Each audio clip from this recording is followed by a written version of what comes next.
Hello, my name's Gemma and welcome to this video on the anatomy of the spine. So I'm going to start by talking about the structure of the spine, and I've got a model to help me here. So you can see when you look at this model that the spine connects the human pelvis up to the base of the skull. Also, what you can't see on this model is that there's a connection around the thoracic area with the rib cage. So it provides this central structure in the body, and you're probably quite familiar with some parts of your spine.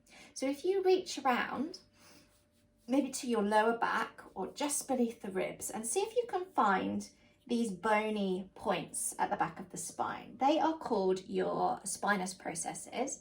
So just see if you can find some of them. You can feel the little bumps running up and down. And often when we think about our spine, this is what we think of because we can feel it. We can feel those bits of the spine quite well. But if you look a little bit closer at the spine, you can see that that's just really the very outer and posterior part of the spine. What you also have to think about is the vertebral bodies, which are more on the front or anterior of the spine. And you can see that the vertebral bodies, the bones, are separated by intervertebral discs, which are cartilage rather than bone, all the way up. And every gap in between the bones of the spine has a disc, except for the top two vertebrae, the atlas and the axis. They don't have an intervertebral disc, but there's quite a lot of discs and in between each of those bones. You can see on this model as well that the spine houses and protects the spinal cord. So if I just try and separate the bones, you can see in this model, represented by the yellow plastic, there's a cord running down through the center, and all those little yellow branches out of nerves at each of the junctions in the spine there. So our spinal cord, along with our brain, form our central nervous system. So one of the jobs of the spine is to protect and house the spinal cord. And you can probably start to imagine when you see all those different junctions where the nerves come out of the spine, that any kind of damage to the bones of the spine could very easily affect either the spinal cord itself or the nerves coming out at those junctions. So one of the reasons why this area needs to have quite a lot of protection and why we can sometimes have problems with where the nerves exit the back, which I will talk about a little bit more detail as we go on. Oh, okay. So, two functions: central axis for the body and to house and protect the spinal cord. Oh, okay. So let's talk about the vertebrae. So vertebrae have a body, this bit here. The bone in the center of the vertebrae is a little bit more what they call cancellous, so it has it's a more kind of diverse structure. More the bone is a little bit more holy, it has more gaps in it, but the outer edge of the bone is much harder and stronger. Then you have the space that I was talking about, which the central nervous system or the spinal cord runs down. That's called the vertebral foramen. And then you have your spinous process sticking out the back, which is the one you can feel quite well, and your transverse processes coming out the side to side, which you can't feel that easily.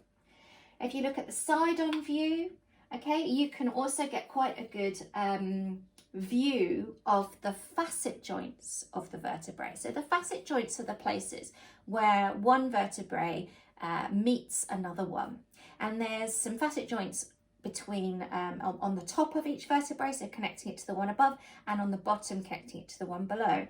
And on this vertebrae, which is a thoracic or chest area vertebrae, also the costal facet where it attaches to the ribs.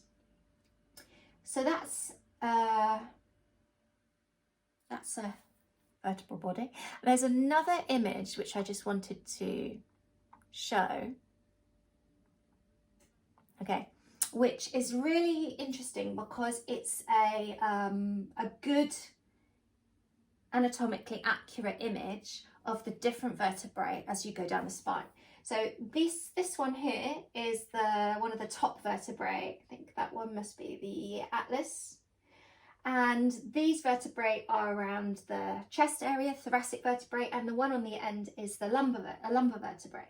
So you can see how as they move down the spine, they change. So they get thicker, they get bigger as they move down, and they really do quite drastically change shape. But they all have this hole, this foramen, to allow the spinal cord to run all the way down.